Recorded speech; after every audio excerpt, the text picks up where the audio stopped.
Hello everyone, Saber of G&A Reviews here with a new video series, and one of the most requested, an update to my free-to-play guide from 2 years ago. Needless to say, a lot has changed in the game since then, so the purpose of this video is to go over those changes and let you know which 3-star and lower servants you should be prioritizing and leveling up.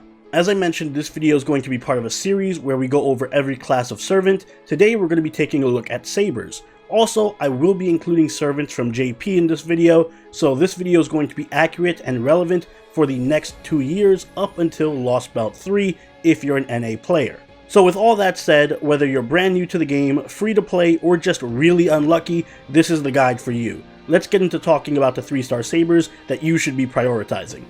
There aren't too many low rarity Sabers, but what they lack in quantity, they make up for in quality. Bedivere is one of the strongest 3-star Sabers around, sporting a very high attack stat and a devastating noble phantasm. He's a straightforward power servant who's excellent for tackling bosses and tougher enemies. When it comes to skills, he has a decent team-wide buff in tactics, an NP steroid in calm composure, and a good defensive utility skill in Covenant of Protection. But what makes Beddy so strong is his noble phantasm itself. It's an incredibly strong single-target noble phantasm that has a built-in mana burst and an interlude that further increases its damage modifier. In fact, his noble phantasm is so strong, it can even outdamage most 4-star Sabers, especially if you are fortunate enough to get him to NP2 or higher. Because Bedivere has a big 30% NP charge skill, he can also get his noble phantasm off pretty easily and quickly to make quick work of most enemy lancers. His team-wide defense buff shouldn't be overlooked either.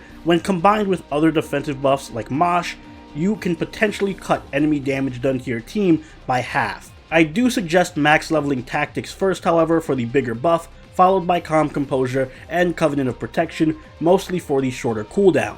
Unfortunately, despite his 3-star status, Bedivere is hard to get because he's a story-locked servant that requires you to beat Camelot first. But if you do need a strong damage-dealing Saber, you won't find a better option than Bedivere, and I suggest leveling him immediately when you get him.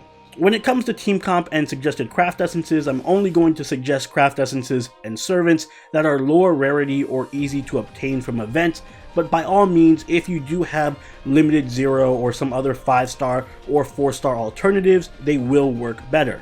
And with all that said, for team comp, I suggest using Mosh, Shakespeare, and David. Mosh has strong defensive buffs on her skills and noble phantasm, so when combined with Bedivere, you can shield your team for between 80 to 100% damage. Shakespeare is also a great choice because he has an NP charge and a buster buff built into his kit, which is excellent for Bedivere, and David can provide evade and charisma for Bedivere to help keep him alive. As for craft essences, you solely want to go for anything that's going to increase your buster damage or your noble phantasm damage, because that's what you're mostly going to be relying on. Craft essences like Howling to the Moonlight, Hero Ellie-chan, and Kaleido Ruby are very strong on Bedivere because they're all going to make your noble phantasm hit a lot harder. You're also going to want to invest in craft essences like Aerial Drive and Burning Live Seat in the future. They both also increase your noble phantasm damage as well as your buster card damage in general. Moving to the other side of the spectrum, we have Caesar. Rather than being a big strong damage dealer, Caesar's strength comes from being a very high utility support. Much like Bedivere, he also has tactics, although a slightly stronger version of it. But in addition, he can provide further buffs to allies with charisma, and he can prove invaluable in crit teams thanks to incitement, which provides a strong short cooldown crit damage buff and star generating steroid.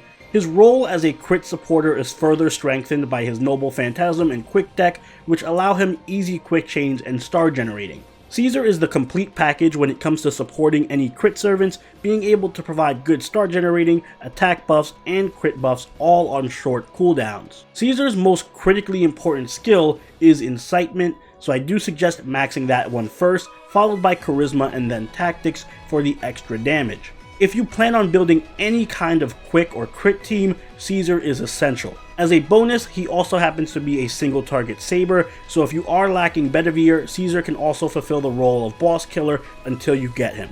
For team comp, I'd highly suggest using Ku Prototype, Alexander, and Nobu. Ku Prototype has perfect crit team synergy with Caesar, as Caesar is able to provide him all the crit stars and crit buffs that he needs.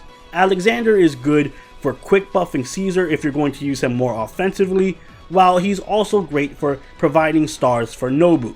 As for craft essences, I highly suggest going for craft essences that are going to bolster your star generating or quick card effectiveness, for example Grimoire, Moonlight Fest, and Green Keys. You're also going to want to save for Seaside Luxury in the future. It's an excellent craft essence for generating crit stars. As for the lower priority sabers, there are Fergus and Gilles de Rais. Both Fergus and Jill are buster focused sabers, but neither of them is particularly noteworthy or holds a candle to Bedivere. They can, however, fit in some specific niches. In Fergus's case, he isn't a bad servant by any means. He does have a good attack buff, an evade, and a defensive buff, all on short cooldowns, which does make him the most balanced of the 3-star sabers. He has a full buster deck, so he can provide some great damage too.